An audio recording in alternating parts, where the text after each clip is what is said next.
Hi everyone. Today I'd like to talk about the sustainability framework for affordable housing in Malaysia. So, the Industrial Revolution has spiked the development of technology and science, which leads to the search of higher living standard among the people. On top of that, the advancement and innovation of medical technology and living standards has accredited to the increase of birth rates and the decrease in death rates. So, with this population projection, then in the following years, in the next 10 years, 20 years, where are we going to place all the human beings? We'll be needing more and more buildings to occupy them all.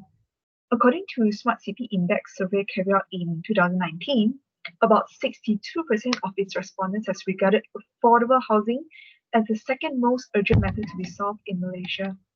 So this actually indicates that to own a shelter in the city is never easy, especially for the low middle income groups. As we all know, the house price has been increasing year by year and it's getting more expensive.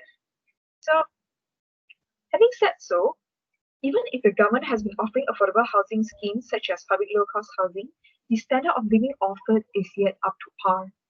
So if buildings are going to be the biggest challenge, it will also be the biggest solution.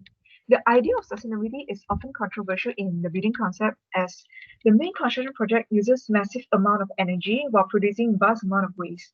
And as well known, the construction industry has long been seen as a field that consumes more electricity and energy and emits more emission than any other industry. So what I'm proposing here is a sustainable, affordable housing that it's actually a building that builds what people need instead of what they want. And it is not wholly about profit maximization. It's about getting the best possible outcome and getting the right people into housing. So through my research, I have discovered 5 main sustainability groups that have been identified that are deemed to be important to be implemented into affordable housings. The first would be environmental sustainability. So environmental sustainability in housing actually focuses on the limitation of natural resources through the efficient utilization of renewable energy, while at the same time reducing the effect of waste materials and the minimization of pollution. The few aspects that can lead to a more sustainable environment in the construction of housing are such as the infusion of energy and water efficient housing equipment, the increment of indoor environmental quality, the adequate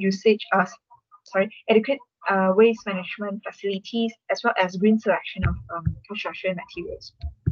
Secondly, economic sustainability. In housing, economic sustainability is actually related to yield maximizing and urging low costs for the construction, while at the same time coming up with strategies for economic growth to enhance household members' economic self-dependence. In order to achieve this, the affordability of the housing, the house price, rental cost, or rental cost in relation to income, mortgage, interest rate charged by banks, and etc., especially life cycle costs and also maintenance costs. These are some aspects that have to be taken into consideration. So next, social sustainability, which is housing, which simply propose that a building which is inclusive, safe and stable communities that are well integrated into larger urban structures, and it takes into account cultural values, norms, and customs, as well as lifestyle and activities of people living around there in order to prepare for needs such as transportation, accessibility, social equity, social inclusion, and safety and security. The fourth would be cultural sustainability, which is related to the preservation of cultural beliefs, cultural perceptions, and culture as its own entity. Hence, in order to attain this cultural sustainability in housing, cultural elements can be infused during the design stage as well as the inclusion of religious buildings around the premise.